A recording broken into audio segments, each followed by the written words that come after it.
Hey guys, Mr. Earthserver here, and today I'll be doing a review of the old 1-144 high grade Guncannon. Yes, I am aware that the new high grade Guncannon, the revived version, has just been released. There is a store by me that has it. I just haven't been to that store to actually. I've been thinking about picking it up. But this one actually, I don't know about the articulation on the new one, but this one actually has some pretty decent articulation that which I consider very good for a model of his time. This is like from, I think he came out in 2000, around 2000, maybe 1999, 2000-ish, maybe 02, don't know yet, don't remember. But the one thing I really like about this kit is that there is very, very little stickers. There's like, I think there's only about one sticker on him, and that is the green visor sticker on right there. And that is basically it. So obviously he doesn't need a lot of colors since he is a suit from the first Gundam series, and they did not have a lot of detail to begin with.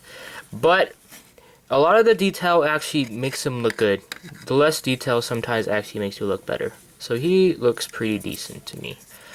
So for colors, you get mainly this red. So like maybe 95% of the suit is red.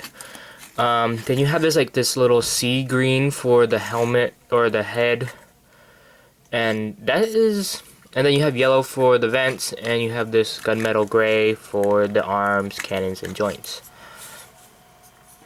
So not a lot of stickers. Detail is very minimal, but it actually works for him.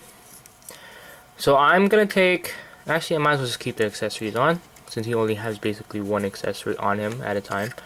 So for his head, he can he can rotate that far, which basically he'd be looking into his shoulder cannons the whole time. His head can go up that high, so he could be flying and still look forward. His arms can rotate all the way around. There is nothing restricting him. The backpack is very small, so it doesn't get in the way. Arm goes out that high. These aren't separate segments, so that is just one piece. It's basically two pieces of plastic sandwiched together. His arm can rotate below the shoulder, but it's very, very tight. So I guess you don't have to make him do that. So I actually wouldn't do it because I'm actually afraid of breaking the peg in here. So his arm can bend 90 degrees. There is no upper elbow joint, and his hand, it's on a sort of, let's see what it's on.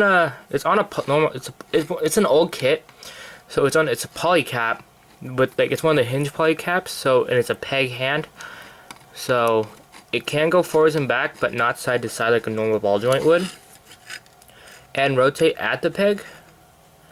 So that's it. And then for his waist, it's actually pretty interesting. Actually, nope, never mind. You'd think it'd be like separated here like a newer kit, but it's not. So there's only one joint, and that's in the lower torso area or the waist. So it can rotate, can go up and down. Not rotate a lot since the skirts get in the way.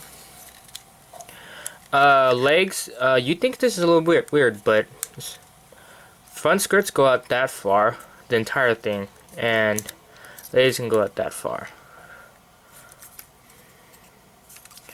And bend that much. Foot goes forwards and back, side to side. I think it's on a ball joint. Yes, it is. And can't go back that far, but the amount you can get is actually pretty good. Cannons can go all the way up and back down, and not exactly rotate. So yeah, that's basically it for articulation. It's very minimal, but it's a very bulky suit, but they give him a lot of articulation that you would expect him to have. It's not any very fancy articulation, but it still gets the job done. So onto accessories, you get his beam rifle. Sorry about that.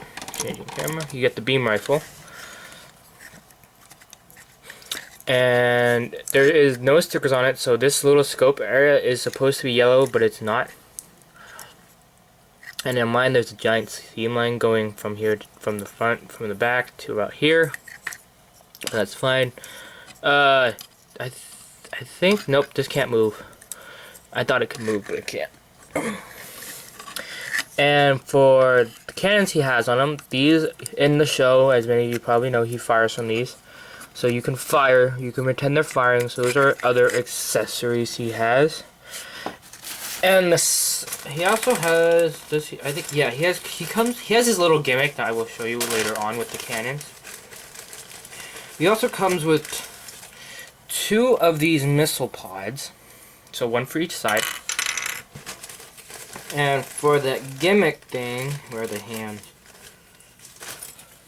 It comes with these 2 hands that are like this. So here's the peg. It's like that. So let's get these hands in here. So he can be like a pretty little princess. Like he's walking like this. Just kidding. Then you can, I'm gonna take one of these out. Just pull it up. So that's a little, there's the peg right there, and you can peg it in like so. So you can have them both on, or you can have one of each, which I think is a little weird, but I want to show you guys how it looks.